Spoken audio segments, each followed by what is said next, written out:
Hello friend, my YouTube channel study with Parman में आप सबका स्वागत है। आप सब कैसे हो? उम्मीद करते हैं बहुत अच्छे और स्वस्थ होंगे। फ्रेंड, यदि आप UP triple SC main exam मुख्य सेविका की तैयारी कर रहे हैं तो हमारे चैनल से जुड़ जाइए। चैनल से जुड़ने के लिए करना होगा आपको एक छोटा सा काम, यानी जो नीचे रेड कलर का सब्सक्राइब बटन दिख रहा है उसे प्रेस करना होगा और साथ ही बेल आइकन को भी प्रेस करना होगा ताकि हमारे द्वारा आने वाले हर वीडियो का नोटिफिकेशन आपको सबसे पहले मिल सके। तो देर किस बात की, जल्दी से चैनल को सब्सक्राइब कर दीजिएगा, वीडियो को एक लाइक कर दीजिएगा और वीडियो को अधिक से अधिक शेयर कीजिए ताकि जो भी इसकी तैयारी कर रहे हैं यानी मुख्य सेविका की तैयारी कर रहे हैं वो जुड़ जाएं चैनल से। चलिए शुरू करते हैं आज की क्लास। आज की क्लास आपकी कुछ खास होने वाली है, कुछ क्या बहुत खास होने वाली है, क्योंकि आपके एक टॉपिक का एक विशेष पार्ट लिया गया है, वो है आपका एबॉर्शन।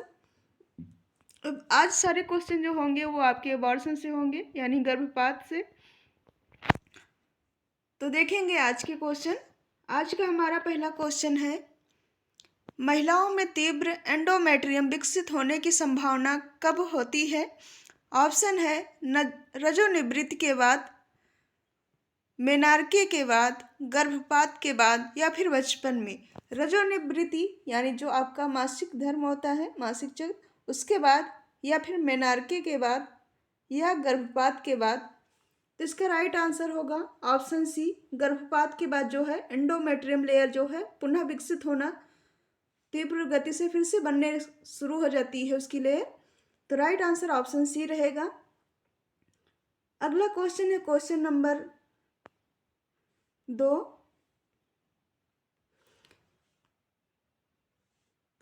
गर्भपात का वह प्रकार जिसमें परिवर्तन एक ऐसी स्थिति में पहुंच गया है जहां गर्भावस्था को जारी रखना संभव नहीं है कहलाता है। आपको बताना है कि गर्भपात का एक ऐसा प्रकार जहां पर परिवर्तन हो रहा है यानी एक्टिविटी हो रही है वहां पर, और वो गर्भावस्था जो है वो उसे जारी रखना संभव नहीं है, वो क्या कहलाता है आपको ये बताना होगा।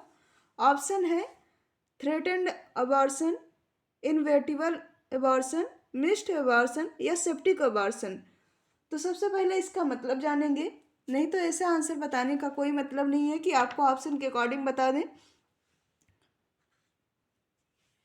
तो जो पहला है ये आपका हिंदी में अगर इसकी बात की जाए थ्रेटेंड अबॉर्शन की, तो ये आपका संभावित गर्भपात कहलाता है।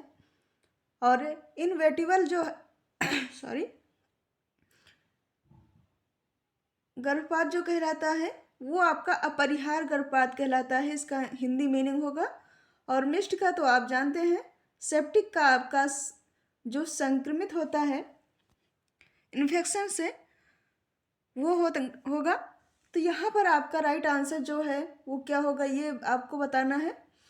तो ये आपका होगा ऑप्शन बी, अपरिहार्य जो होगा, इनवेटिबल जो है आपका अबॉर्शन ये होगा। इसमें जो आपको लक्षण दिखाई देंगे, क्यों ये जारी रखना संभव नहीं है ये भी जानना जरूरी है आपके लिए।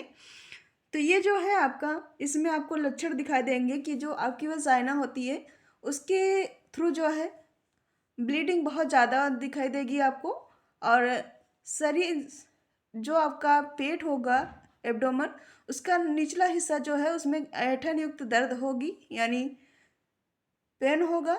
और अत्यधिक रक्तस्राव के कारण जो महिला है उसमें शॉक की स्थिति यानी सदमे की स्थिति उत्पन्न भी हो सकती है।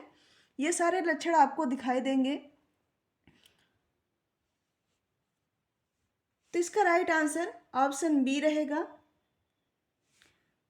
कभी कभी आपके एग्जाम में ऐसा भी पूछ लिया जाता है, केवल हिंदी ही पूछ लिया जाएगा, उसका इंग्लिश नहीं दिया जाता है। तो ये आपका अपरिहार रहेगा, इसका हिंदी अपरिहार गर्भपात। अगला क्वेश्चन है क्वेश्चन नंबर 3।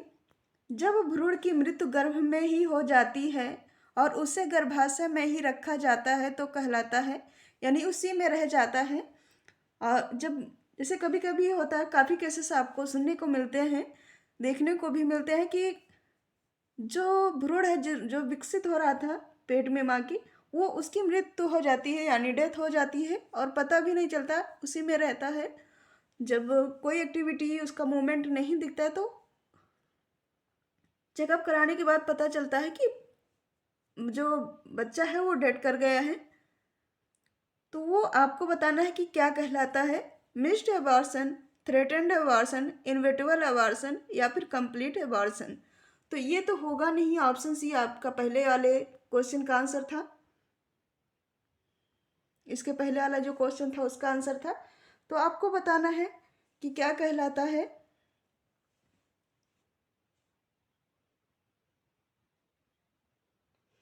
इसका राइट आंसर होगा ऑप्शन ए। आप लोग कमेंट करके बताएंगे कितना आंसर सही हुआ। आपका बहुत अच्छा क्वेश्चन है आज का। अगला क्वेश्चन है क्वेश्चन नंबर 4। थोड़ा सा रक्तस्राव होता है, गर्भाशय से कुछ भी नहीं निकलता है, उसे किस प्रकार का गर्भपात होता है, आपको बताना है। हैबिचुअल, इनकम्प्लीट, सस्पेक्टेड या फिर कंप्लीट। तो इसमें थोड़ा सा रक्तस्राव होगा यानी ब्लीडिंग होगी, लेकिन जो आपका गर्भाशय से कुछ भी नहीं निकलता है, इस प्रकार का गर्भपात क्या कहलाता है। तो इस सस्पेक्टेड जो होता है, शक्किया, हिंदी में अगर इसकी बात की तो शक्किया, यानी आपको थोड़ा ऐसा महसूस होता है कि हाँ जैसे ब्लीडिंग हो रही है, तो आपके मन में आता है, लेकिन ऐसा कुछ होता नहीं है रियल में। आप जैसे कभी कभी क्या होता है, कुछ भारी सामान उठा लिए, कुछ कहीं हल्की चोट लग गई, तो आपको ऐसा महसूस होता है, बट ऐसा होता नहीं कि आपको ब्लीडिंग हो रही है रियल में। तो ये आपका कहलाता है सस्पेक्टेड। अगला क्वेश्चन है क्वेश्चन नंबर 5। गर्भपात तक होता है, आपको इसकी समयावधि या कहें टाइम पीरियड आपको बताना है, कितने समय तक की अवधि को गर्भपात कहा जाता है। बहुत छोटा सा क्वेश्चन है लेकिन बहुत इंपॉर्टेंट क्वेश्चन है। 24 वीक, 12 वीक, 20 वीक या फिर 40 वीक। तो अभी जो है आपको बताना होगा, कुछ लोग इसे अपने सर्च करके बताएंगे, वहाँ से सर्च कर लेंगे गूगल से, वहाँ पर देखेंगे कि अभी आपको वर्तमान समय में कितनी इसकी अवधि बताई जा रही है, यानी कितने वीक तक का टाइम जो होता है टाइम पीरियड, उस समय तक जो गर्भावस्था होता है, अगर उसमें एबॉर्शन हो जाता है तो वो कितने समय को कहा जाता है अकॉर्डिंग टू हेल्थ, जो आपकी कह सकते हैं जो गवर्नमेंट ने जो उसका प्रावधान किया है उसके अकॉर्डिंग कितने वीक तक कहा गया है आपको बताना है। वैसे नॉर्मली जो अभी तक चल रहा है वो 20 से 22 वीक तक का जो माना जाता है वो राइट माना जाता है। लेकिन हमने अभी आपका क्लास स्टार्ट करने से पहले एक बार सर्च किया था, तो उसमें पूरा 24 वीक बताया जा रहा है। जो वर्तमान में जो बताया जा रहा है वो 24 वीक कर दिया गया, पहले 20 था, अब 24 कर दिया गया है। 20 से 22 तक था, लेकिन अब 24 कर दिया गया है। जैसे आपके ऑप्शन आता है आपके एग्ज़ाम में, उसी के अकॉर्डिंग लगाना है। अगर 24 आता है तो 24 लगाइएगा, अगर 20 से 22 तक आता है तो वो भी लगा दीजिएगा अगर दोनों में से एक मिल रहा है तो। अगला क्वेश्चन है हमारा क्वेश्चन नंबर 6। सहज गर्भपात माँ के साथ सहज गर्भपात के साथ माँ की देखभाल के दौरान नर्स को क्या सावधानी पूर्वक मूल्यांकन करना चाहिए, यानी यहाँ पर आपको ऑब्जर्वेशन क्या करना है, आपको ये बताना होगा। बहुत अच्छा क्वेश्चन है। टेम्परेचर, हेमरेज, यूरिन या फिर नॉन ऑफ दिस, यानी इनमें से कोई नहीं। तो आप एक किसी महिला का अगर गर्भपात हुआ है यानी अबॉर्शन हुआ है, उस माँ की देखभाल आप कैसे करेंगे, एक नर्स के तौर पर या एक सेविका के तौर पर, तो आपको बताना होगा। तो ये यहाँ पर हम जो देखभाल उसका मूल्यांकन करेंगे वो हेमरेज यानी जो रक्तस्राव होगा उसके आधार पर करेंगे कि उसे कितना ब्लीडिंग हो रही है। अगला क्वेश्चन है हमारा क्वेश्चन नंबर 7। प्रारंभिक गर्भपात का सबसे आम कारण है, ऑप्शन है क्रोमोसोमल, चोट लगना, सर्विक्स की अक्षमता या फिर संक्रमण यानी इन्फेक्शन। तो सबसे जो सामान्य कारण माना जाता है वो क्रोमोसोमल माना जाता है। राइट आंसर ऑप्शन ए रहेगा। अगला क्वेश्चन है क्वेश्चन नंबर 8। गर्भपात का वह प्रकार मूक गर्भपात कहलाता है। आपको बताना है, इतने दिए गए मोर कुछ अलग ही निकल रहा है। मूक गर्भपात कौन सा कहलाता है, तो ये आपका मिस्ड एबॉर्शन जो है, इसे साइलेंट एबॉर्शन भी कहते हैं। तो ये मूक गर्भपात कहलाता है। अगला क्वेश्चन है क्वेश्चन नंबर 9। निम्न में से सबसे सामान्य प्रकार का गर्भपात है। ऑप्शन है पूर्ण गर्भपात, अपूर्ण गर्भपात, लीन गर्भपात या फिर विषाक्त गर्भपात। तो सबसे सामान्य जो प्रकार देखा जाता है वो आपका अपूर्ण गर्भपात देखने को मिलता है। अगला क्वेश्चन है क्वेश्चन नंबर 10। भ्रूण में मौजूद गुणसूत्र असमानता है। ऑप्शन है गर्भवती महिला में संक्रमण की उपस्थिति, महिला द्वारा धूम्रपान करना, अल्कोहल का सेवन करना या फिर आपका उपरोक्त सभी। तो गुणसूत्र असमानता जो देखी जा सकती है वो सब इन्हीं सभी कारणों से देखी जा सकती है, इन्हीं के कारण होता है। अगला क्वेश्चन है क्वेश्चन नंबर 11। गर्भपात के लक्षणों में शामिल है, यानी क्या क्या लक्षण आपको दिखाई देंगे एबॉर्शन के। इसमें जो दिया गया ऑप्शन इसके अकॉर्डिंग भी देख सकते हैं। तेज बुखार का आना, योनि से बदबूदार स्राव, ऐंठन युक्त दर्द या उपरोक्त सभी। तो ये सभी लक्षण आपको दिखाई देंगे। इसके साथ ब्लीडिंग भी दिखाई देगी और दर्द तो होता ही है। अगला क्वेश्चन है क्वेश्चन नंबर 12। प्रथम ट्राइमेस्टर के दौरान गर्भावस्था के समापन हेतु निम्न में से किस दवा का उपयोग किया जा सकता है। ऑप्शन है मिफेप्रिस्टोन तथा मिजोप्रिस्टोल, टेमोक्सी तथा मिजोप्रिस्टोल या फिर उपरोक्त सभी। तो प्रथम ट्राइमेस्टर के दौरान जो गर्भावस्था का समापन किया जाता है वो आपका कहलाता है प्रेरित गर्भपात। पहले ये जान लीजिए, जो जानबूझकर किया जाता है वो प्रेरित गर्भपात कहलाता है, और जो अनजाने में होता है किसी कारणवश होता है तो उसके कई नाम होते हैं, कई कारण से होते हैं तो उनके अलग अलग नाम होते हैं। लेकिन जो जानबूझकर किया जाता है, काफ़ी जगहों पर देखा जाता है कि अबॉर्शन करवाया जाता है, तो उसे प्रेरित गर्भपात कहते हैं। तो इसका राइट आंसर होगा ऑप्शन डी, यानी इन सभी दवाओं का उपयोग किया जा सकता है। अगला क्वेश्चन है क्वेश्चन नंबर 13।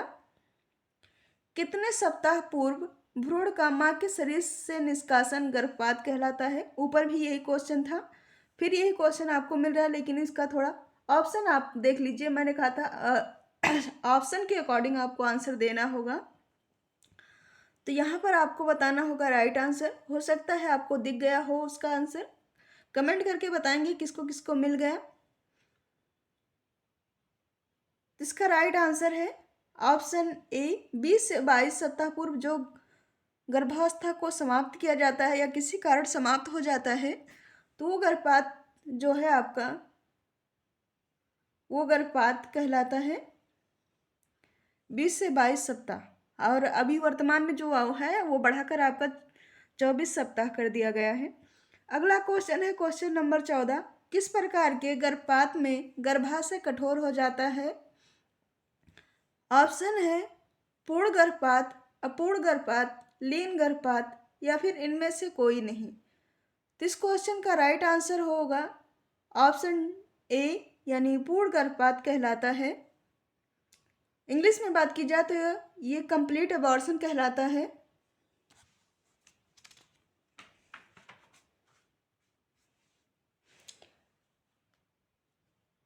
इसमें क्या होता है, जो गर्भपात का जो भी निषेचन का उत्पाद होता है गर्भपात प्रक्रिया के दौरान सब सारी चीज़ें वो बाहर निकल जाती है। जो भी प्रोडक्ट होता है अंदर,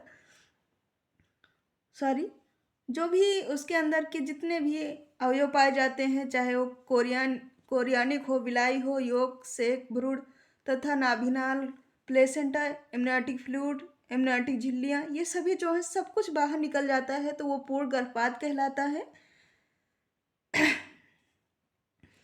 अगला क्वेश्चन है हमारा क्वेश्चन नंबर 15। लीन गर्भपात की मौजूदगी में महिला में निम्न पाया जाता है, यानी कौन कौन सा लक्षण पाया जाता है। गर्भ शिशु के हृदय की धड़कन का दर अनुपस्थित होना, गर्भावस्था परीक्षणों का उपकरण का निगेटिव आना, यानी जब आप गर्भावस्था के लिए जो भी परीक्षण करते हैं तो उसका जो रिजल्ट होता है वो नेगेटिव में आता है। गर्भावस्था का आकार गर्भावस्था की अवधि की तुलना में कम होना, उपरोक्त सभी। तो जब उसमें कोई एक्टिविटी हो नहीं रही है तो नॉर्मल सी बात है, ये सभी लक्षण दिखाई देंगे। अगला क्वेश्चन है क्वेश्चन नंबर 16। जब गर्भावस्था का समापन जानबूझकर किया जाता है तो उसे कहते हैं। आशा करते हैं कि ये क्वेश्चन हमने पहले भी समझा दिया है, लेकिन आप लोग याद हो, अभी थोड़ी देर पहले हमने बताया आपको इसका आंसर। कोई प्रक्रिया गर्भावस्था को जब जानबूझकर समाप्त किया जाता है तो उसे क्या कहते हैं? प्रेरित गर्भपात, पूर्ण गर्भपात, अपूर्ण गर्भपात या फिर इनमें से कोई नहीं। तो इसका राइट आंसर होगा प्रेरित गर्भपात। यानी ये जानबूझकर किया जाता है, इसके लिए दवाइयाँ या किसी अन्य चीज का प्रयोग किया जाता है, जानबूझकर इसे समाप्त किया जाता है, तो ये आपका प्रेरित गर्भपात कहलाता है। तो इसका राइट आंसर होगा ऑप्शन ए।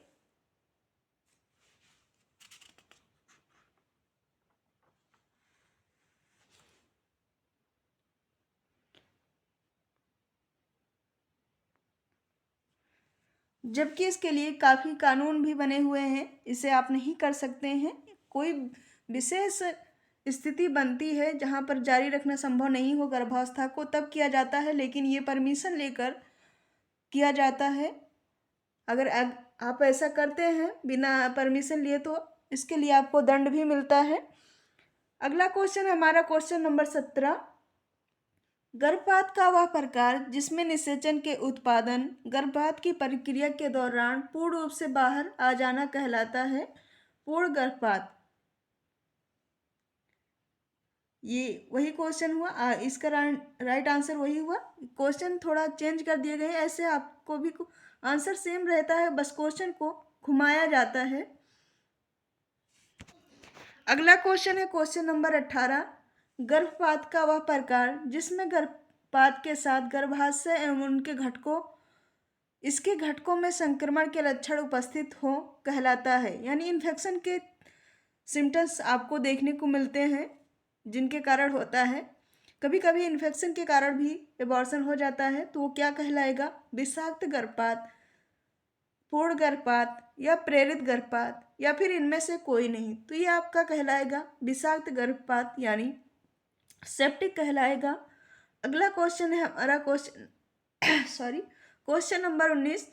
भ्रूण में पाई जाने वाली मुख्य गुणसूत्रीय असमानताएं जो गर्भपात का कारण बन सकती हैं कहलाती हैं ट्राइसोमी, पॉलीप्लॉइड, मोनोसोमी या फिर उपरोक्त सभी। तो गुणसूत्रीय असमानताएं जो पाई जाती हैं वो आपको ट्राइसोमी में भी देखने को मिलेगी, पॉलीप्लॉइड से भी मिलेगी, और जो है आपका मोनोसोमी से मिलेगी। तो इसका राइट आंसर ऑप्शन डी रहेगा, यानी उपरोक्त सभी। इन सभी के कारण होती है गुणसूत्रीय असमानताएं। अगला क्वेश्चन है क्वेश्चन नंबर 20। संक्रमण जो गर्भपात का कारण बन सकते हैं वायरल संक्रमण, बैक्टीरियल संक्रमण या फिर पैरासाइटिक संक्रमण, उपरोक्त सभी। तो आपको बताना होगा इसका राइट आंसर, यानी इन्फेक्शन के कारण जो एबॉर्शन होता है वो ये सभी कारण हो सकते हैं, इनमें से कोई भी कारण हो सकता है। तो इस प्रकार इसका राइट आंसर ऑप्शन डी रहेगा। आज का रहा ये हमारा 20 क्वेश्चन। आप लोग कमेंट करके बताएंगे कितने आंसर आपके सही हुए। आज की क्लास आपको कैसी लगी? अगर अच्छी लगी हो तो एक लाइक कर दीजिएगा। जो लोग चैनल पर पहली बार विजिट कर रहे हैं प्लीज़ चैनल को सब्सक्राइब कर दीजिएगा, ताकि हमारे द्वारा आने वाली हर क्लासेस आपको सबसे पहले मिल सके। मिलते हैं नेक्स्ट क्लास में।